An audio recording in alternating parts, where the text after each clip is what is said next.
Now we're saying that one of the functions of the female role is to not understand the male role.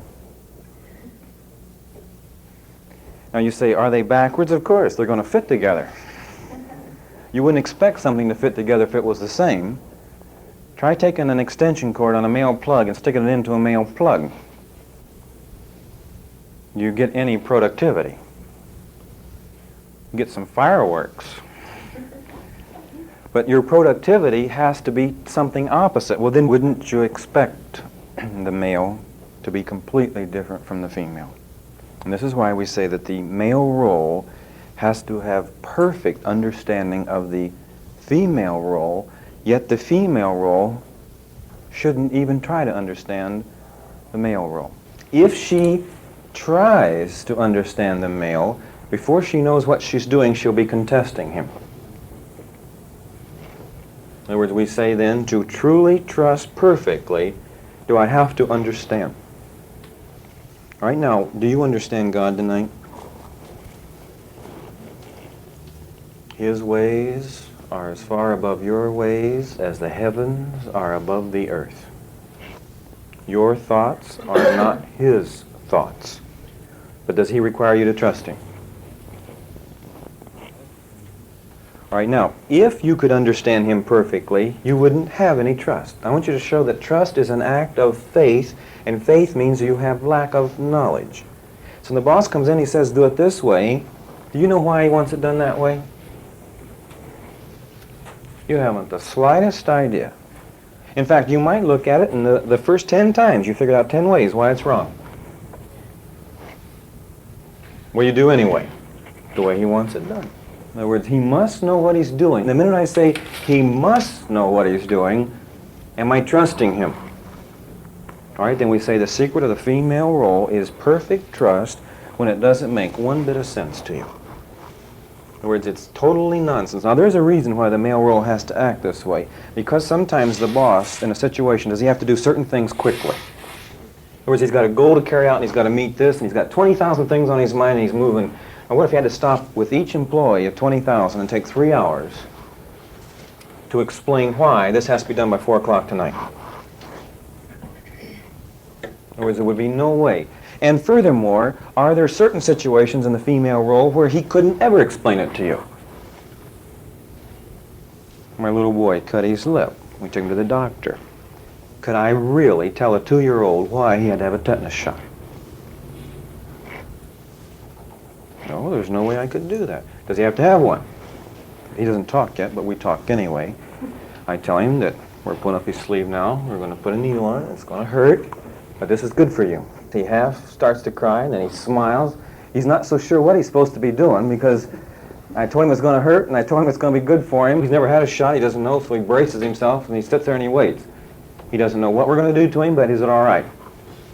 And when the needle comes in, you should see. Tear comes down, smile goes on at the same time. Does he believe we're doing good things?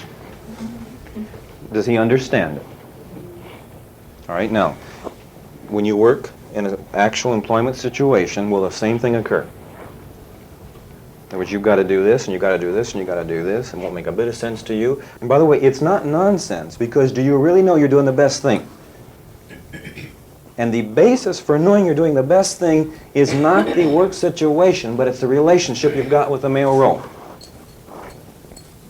Can you see what I mean? In other words, do I look at something here that involves knowledge to know what's right? I turn right around, I look at my relationship with my head, and is that sound? That's all that matters. Then I go right ahead doing what I have to do. Then we say there was perfect trust. Now, if you try to understand, I want to show you the pitfall you'll move into. There's such a thing that we've gone over in our last lesson called informational authority. You'll find that when you throw your understanding away, you end up with trust.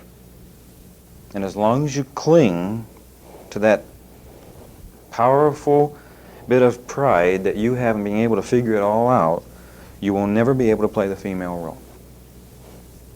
In other words, the female role will always be a sort of a thorn in your side. In other words, it will always be something that bothers you. The joy in total submission is to give up understanding. All right, the next ingredient in making up our magic female is that she develops a sensitivity or an awareness. Now, her sensitiveness and her awareness are a sensitiveness of the male's desires. Now, I know, back to our illustration of the purple dye, if I were to ask this question, to be a real feminine person, should you be sensitive? And again, you'll say yes. And I could add one more thing. Is it kind of normal for you to once in a while get your feelings hurt? When you think of the American woman, does she get her feelings hurt? All right, it might be interesting for you to know that when you play the female role, it's impossible for you to have your feelings hurt. Was this kind of opposite of what you just said that we thought was right? How could I, in the female role, have my feelings hurt when I only have one desire, is to please the male? Like the boss says, well, we should have this girl in the steno pool type this. And these girls should stay on this production job and get this out. In other words, this is the way to carry on the business for productivity. But we can't, because Jane will get hurt, and June over there is jealous already of those. In other words, we have a conference of the top executives to try to figure out how to keep the steno pool from fighting. One executive says, I'll tell you what, I'll take that job home, let my wife do it tonight, and that'll solve that much of the problem. And there's a place downtown where we can hire some help to do some of the other. And you think if we do that, we can keep them happy. Won't do any good, they'll still blow up. But what have I done to the productivity of the male role? Have I not taken the actual headship of the executives and done what with it? Throwing it like pearl before swine to the steno pool. Who runs the company?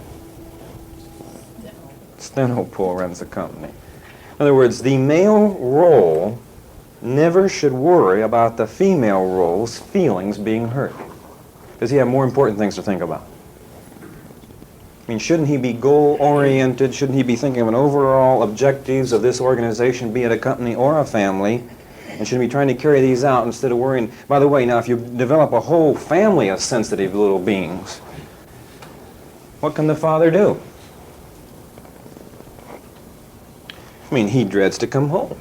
I mean, you got to tiptoe here, you got to walk here, you got to back up against this wall. In other words, we've developed 6 children like the actual mothers and fathers originally who carried this into the situation, and can they do anything productive in that home? His hands are tied because he's trying not to hurt the female roles that are underneath him. Should he be able to carry out the plan of action just exactly the way he thinks it should be, let the chips fall where they may, without one female role being hurt? And if he cannot do this, we say that his ability as a leader has been hindered.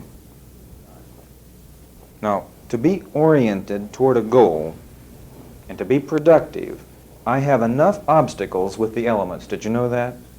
With the weather. And you know I have equipment breakdowns. Everything in the world doesn't work just perfect for you. Did you know you have enough trouble solving these problems without problems with your people? And if you start adding the problems of the hurt feelings of your organization, you might as well quit. So in other words, we're saying, I've got to be able to carry through a certain plan of action that is the best for this organization. The opposite then, the female has to become so aware of what the male wants that she knows what he wants before he says so. You see what I mean now by sensitivity? Sensitive not to her feelings, but to his desires.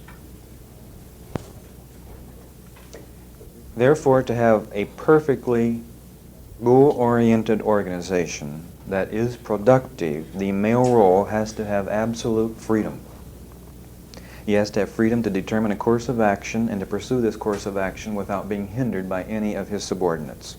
It's also, I think, interesting to realize as we're describing this not impossible she, this is another place where our society has already deemed that this is not the kind of a person she should be. other words, they have said that she should be the opposite of what we're describing tonight. So we're saying then, to be a real female role tonight, your sensitiveness is not toward you, but toward the male role. So when the father comes home at night, they're sensitive to who? To him and his needs and desires. Now, does this give him freedom? Wouldn't it be wonderful, really, to have people working for you that were so sensitive to what you wanted that they knew before you wanted it what you wanted? Can you see the actual pleasure that you would have in carrying out the organizational plans? If you don't submit, your individuality dies. If you don't go into total submission, whatever you thought was you is through. To give you an illustration, if I were to ask you tonight to write me a 1,000-word essay on the individuality of Lucifer, when you got through the 500 words, you'd become so confused that you would finally, in exasperation, give up and say, I don't really know who he is. Then I'm telling you, what individuality does he have? None. If I were to ask you to do the same thing on Jesus Christ tonight, could you write 1,000 words on his individuality? All right, now, what are we saying? By the way, was he submissive? He was the puppet, the love slave, the rubber stamp, the whole works. Did he have individuality? What's the secret of having real individuality tonight?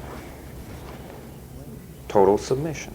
Because when you lose yourself, do you find yourself? Absolutely. It's a law that's so hard to grasp because it invokes fear, like the fear of individuality. In other words, I just couldn't give up my name and my whole being and marry this guy and be nothing. And I'm going to stand up for my rights. I am an individual. Now, when you exert this force, you destroy yourself. And whatever individuality you thought you were going to protect, you're for sure ruining it forever. Now, what if this lady decides he's wonderful? I mean, he's really wonderful. I don't want my old name anymore. I want to be whatever he wants. Now, does she find herself? Gloriously. I'm going to go into the next step, which is the creativeness of a woman.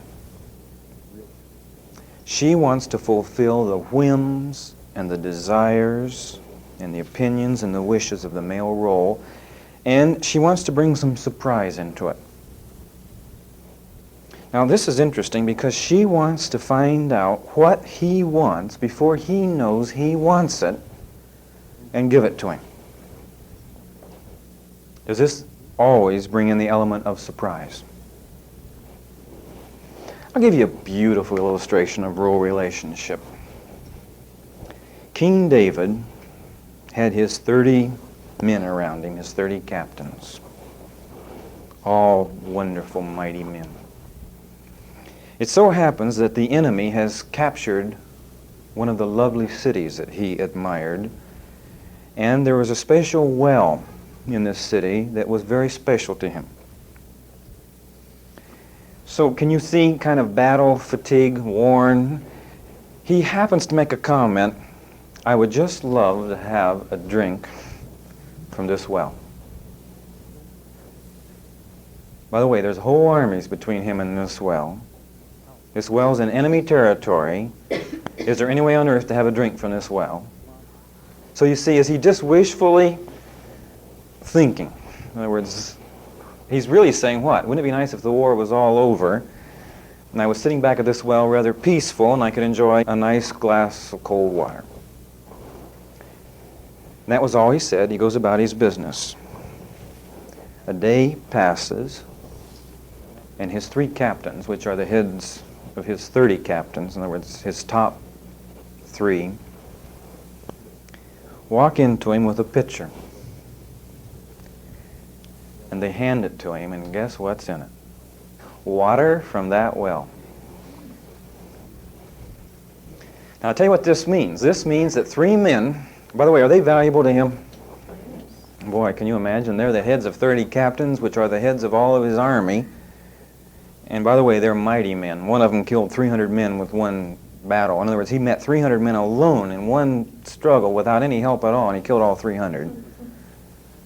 Now, if you had men this valuable, would you want them single-handed walking clear through the enemy lines, daring anybody in the entire army of Philistines to even challenge them, going into the well and drawing a pitcher of water and carrying it clear back across the whole countryside to present it to their king?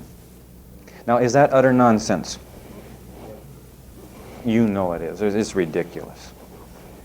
They've gone against everything that would be reasonable and rational.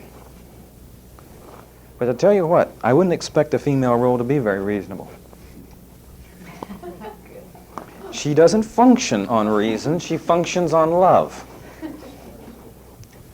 And as soon as you find out this is the way she operates, then what would you expect the men to do? Did they love their king? Was his slightest wish their command? Even to the point of endangering their lives. It's always interesting to know what this does to the male role, though. How would you feel if they bring you this pitcher of water? Well, I'll tell you what King David did. He couldn't drink it because he said it was too valuable. Now watch, where's his submission? Always, if you've got men that are that submissive to you, what are you doing? You're being submissive to your head. Right now, what does he do? He says, it's too valuable for me to drink, so he pours it out on the ground. Now, is this a bunch of nonsense, too? Mm-hmm. It's good water. But he's pouring it on the ground because he's making it an offering to God, who is his head. He's saying that this is such an act of love that the water has now become so valuable, can we drink it? No, so he gives it to his boss. I hope you can understand that this bunch of nonsense is what makes the world go round. And when your wife can get this ridiculous, you'll be king. And you'll be happy. If she's practical, I pity you. Because role relationship is not a practical thing. We waste all the time. In other words, there is absolute waste. But it's interesting to know that the waste brings the relationships to the nth degree so they can go out and perform exploits. There have been times in my life when I have set up certain goals. And I would have been satisfied to reach these goals. In other words, this was all I would want, would be these goals. And for some reason, which is normally a bunch of nonsense from some female roles underneath me, I have done what with my precious goals? Said they're not half enough. And extended them beyond what I thought I could reach. Now you begin to see what nonsense does to you? I'll give you an illustration. I performed, almost unconsciously the other day, a noble act. Without really realizing it. And a female role who is under me, a wonderful lady in a company I'm in just the same passing way, made this statement. That's just like you. You're that way in everything you do. Now, I didn't realize it was a noble act until she had made the statement. Then what did I begin to think about myself? I mean, this was more noble than what I normally do. And here she was saying what? This is the way you are all the time, and this is what she would expect. So what am I now all the time? And do I have to be? There's no way you can get out of this. Well, let's go back to King David. Wasn't that noble to pour the water on the ground? No, he wouldn't have done that had not the female role made him more valuable. One of our problems in the world is how on earth to get the value of the human up. We have so much problem with degrading each other. Can you see that what we're doing in role relationship is doing what? Raising the value of each other higher. Let me tell you another way the female role will actually change the male. I have had situations where I have had certain people working for me, and they have gone the extra mile. And by the way, that's almost an understatement. They've gone the extra billion miles. What does this do to me? In other words, I have had this happen, say about 10 different people within a period of 3 days. All of them just go all out. And here I'll be driving down the freeway all alone, and all at once it'll hit me from all sides at once what everybody's done for the past 2 weeks. Then I have experienced an explosion inside of myself. These are real growing pains. What do I have to do now? Well, I've got to be 10 feet tall, and I'm only 6 feet tall. Can I wait 10 years to do it now? No. I have to instantaneously become 10 feet tall. And that means I experience all the growing pains that would have taken 10 years in 1 hour. We're saying then that when the female role goes the extra mile, does that bring everything out of you? When I've had several female roles working for me, and they have done so beautiful that I just decided these are the most precious people on earth. What do they deserve? Everything. Then I have to do what? Give them everything. In other words, am I showing you ways that it's bringing everything out of me? And is there any other way on earth to bring more out of you than what I'm describing?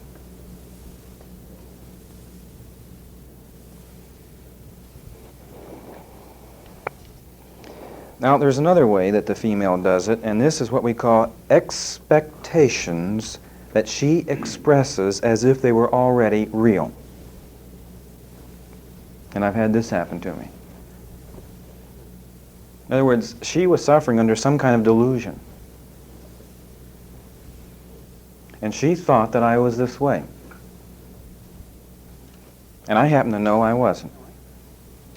But when she begins to act as if I am, and it's already a fact, what do I do overnight?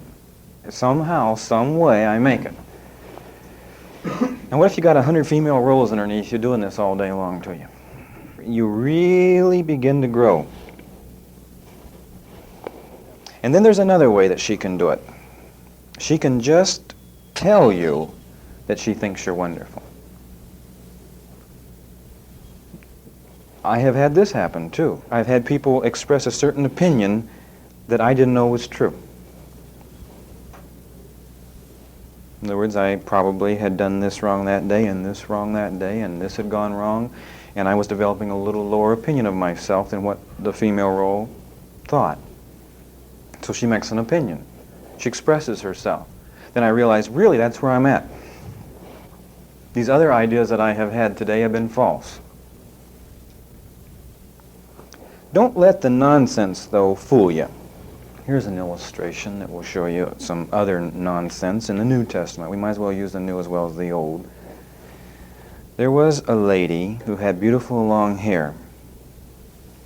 And she happened to have some oil that was very expensive. And to be practical, there's no question about it, this should have been sold, and the proceeds should have been given to the poor. I mean, this would have been the logical thing to do. This woman poured it all over Christ's feet. Now, what good is it? Is this as bad as pouring the water on the ground? I mean, she wastes it all. Are you beginning to relate the utter nonsense of the female role to producing values in the role relationships which later allows them to go out and perform exploits? All right, let's go back to David's 3 captains. After this particular incident was over, well, this is interesting too, they'd be doing things like this in a time of war. You'd think, would they have time for any of this nonsense? No, instead of breaking through the lines to go clear across the whole country to get some water, they should be planning battle strategy. If you're a rational realist, you would have believed, now's the most important thing. Prepare for battle. But wait, the next day they're out on the battlefield, how do they feel toward each other?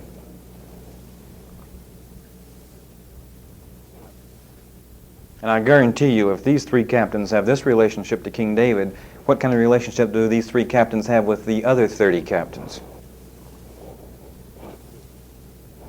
Would you like to go one step further? These other 30 captains have what kind of relationship to their men? Why was it just a matter of a few days and they were back and drinking out of the well? Never underestimate the foolishness of the female role's love. Because this is the value of the relationship.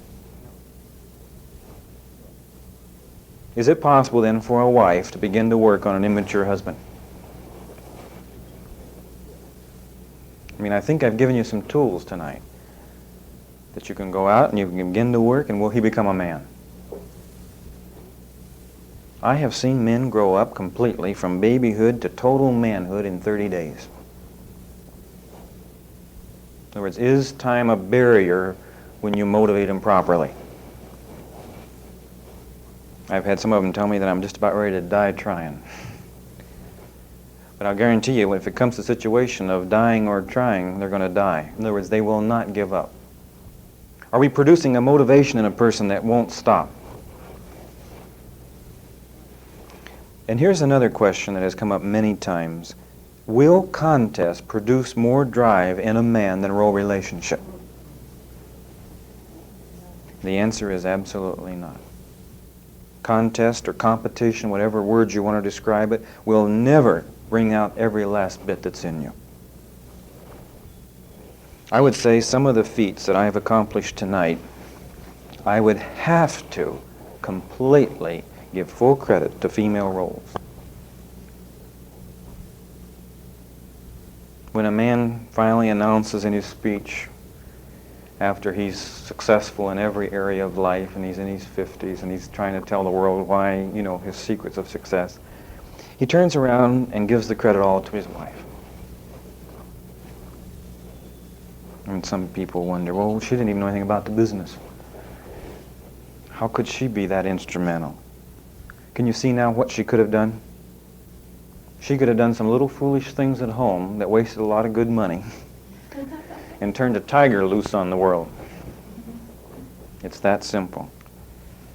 All right, after she has fulfilled all of his whims and desires and opinions and wishes, and by the way, it's interesting to know that these whims, desires, opinions, and wishes are not only his now, but they are hers.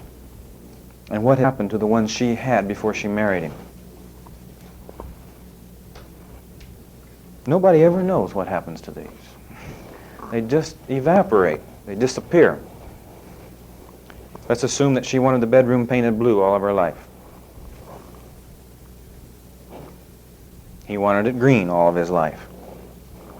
They get married, she wants it green all of her life. It's that simple. You say, don't you think it should be blue? No, she says, I prefer green. She ends up liking what he likes totally.